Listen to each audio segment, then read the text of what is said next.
Nagsagawa ang Navy ng isa pang multi-carrier exercise kasama ang Japan sa Philippine Sea. Ang dagandong at dagandong ng mga fighter jet ay nagsimula ng maaga noong isang linggo at nagpatuloy sa buong gabi, na minarkahan ang pagsisimula ng pinagsamang ehersisyo ng US-Japan na idinisenyo upang ipakita ang pangako ng dalawang bansa sa kapayapaan at pagpigil sa rehiyon ng Indo-Pacific.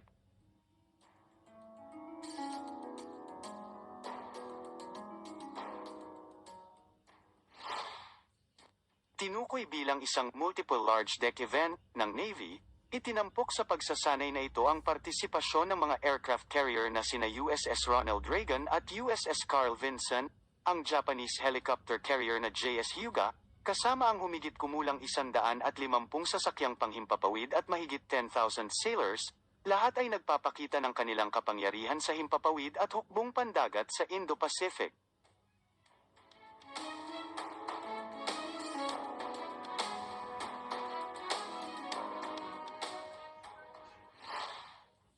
Sa kabila ng kahangahangang sukat ng kaganapang ito, patuloy na binibigyang diin ng US Navy at Japan Maritime Self-Defense Force ang nakagawiang katangian ng pagsasanay.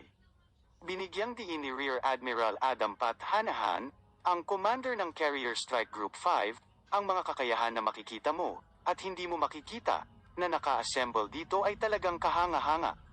Medyo nakagawian din ito, kaya natin at talagang pagsamahin ang bilateral at multilateral.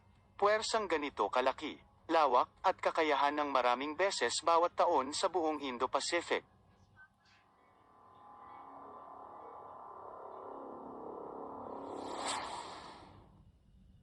Ang ehersisyo na ito ay nakatakdang magpatuloy hanggang sa hindi nasabi na oras sa loob ng linggo.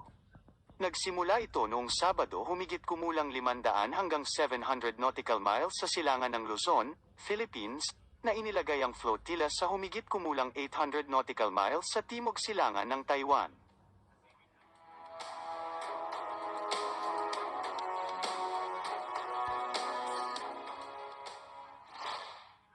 Madalas na pinapuna ng China ang mga pagsasanay na pinamumunuan ng US sa Philippine Sea at South China Sea bilang agresibo at nakapipinsala sa kapayapaan sa rehiyon. Iginiit ng Beijing ang halos lahat ng South China Sea bilang territorial water nito. Sa kabaligtaran, iginiit ng US at Japan na mahalaga ang kanilang presensya upang mapangalagaan ang kalayaan sa paggalaw sa lugar.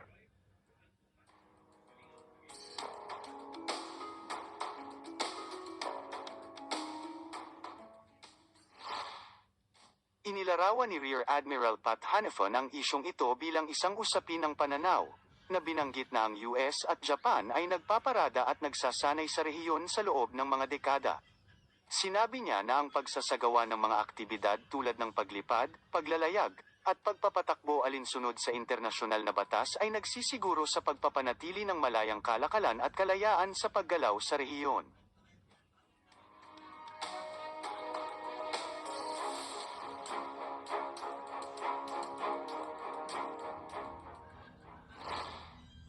Idinagdag ni Hanan na ang ehersisyo ay hindi naglalayong hadlangan ang anumang partikular na bansa ngunit sa halip ay nagsisilbing ipakita ang mga kakayahan ng US at mga kaalyado nito sa anumang potensyal na kalaban, anuman sila.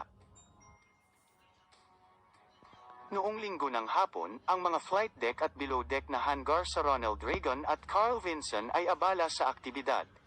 Ang mga piloto ay nagsagawa ng maraming sorties na nakatuon sa pagpinos sa air defense at air combat skills, habang ang mga escort warship ay nagsasanay ng mga coordinated maneuvers at maritime strike drills. Ang mga mandaragat ng US at Hapon ay nagpalitan ng mga posisyon upang mas maunawaan ang mga tungkulin ng bawat isa. Konsidera ng mga awtoridad ang pagdadala ng mga supply sa tropa ng Pilipinas na nakaistasyon sa BRP Sierra Madre sa Ayungin Shoal sa pamamagitan ng airdrop. Ito ang inihayag ni Cagayan de Oro 2nd District Representative Rufus Rodriguez, sa layuning mapigilan malagay sa panganib ang mga sibilyang sasakyang pandagat ng Pilipinas sa kasagsagan ng resupply mission.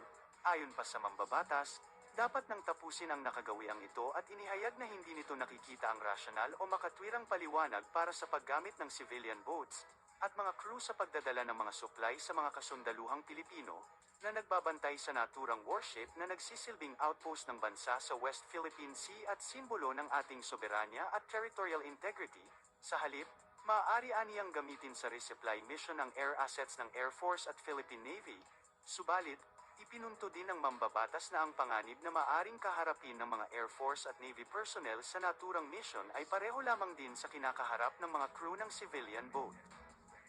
Gayunpaman, hindi tulad aniya ng mga sibilyan na ginagawa lamang ang kanilang civic duty, ang militar aniya ang may responsibilidad para mag-supply sa mga kasundaluhan ng bansa sa ayungin at protektahan ang soberanya at teritoryo ng ating bansa.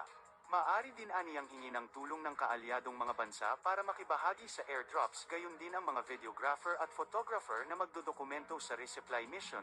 Kapag sinubukan pigilan ng China ang ating eroplano at nalagay ito sa alanganin, may invoke nito ang Mutual Defense Treaty natin sa Amerika at maghuhudyat ng mas malalang tapatan ng militar. Ang pahayag na ito ng mambabatas ay kasunod ng muling pambobomba ng China Coast Guard ng tubig sa resupply boat ng Pilipinas sa tangkang mapigilan ito.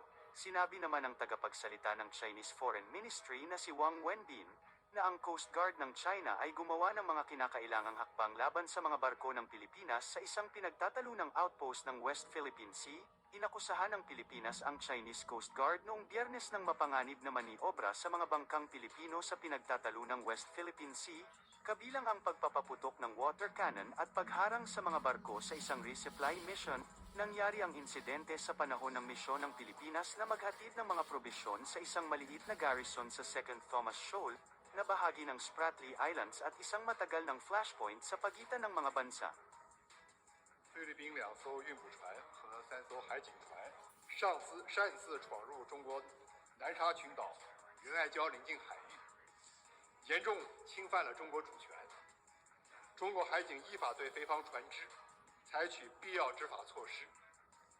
中国外交部已向菲律宾驻华使馆提出严正交涉。仁爱礁是中国南沙群岛的一部分，菲方派军舰在仁爱礁非法坐滩，还企图对其维修加固，妄图对仁爱礁永久侵占。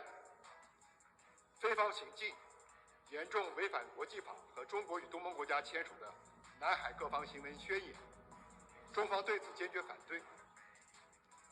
中方敦促菲方立即停止在海上滋事挑衅，尽快拖走非法坐滩军舰。中方将继续依法采取必要措施，坚定维护中国领土主权和海洋权益。 Sa pahayag ng Chinese Foreign Ministry na ito ay tila insulto at sinisisi pa ang Pilipinas sa pagpasok sa Ayungin Shoal, na sakop naman ang exclusive economic zone ng Pilipinas. Ang China ay pilit tinatanggi at hindi makaintindi sa international law, kung saan ang lahat ng bansa ay may karapatan sa mga exclusive economic zone nito. Pilit ding ginigiit ng China ang kanilang karapatan sa West Philippine Sea ng walang basehan, at tanging gawa-gawa na mapa lamang ang kanilang pinaglalaban.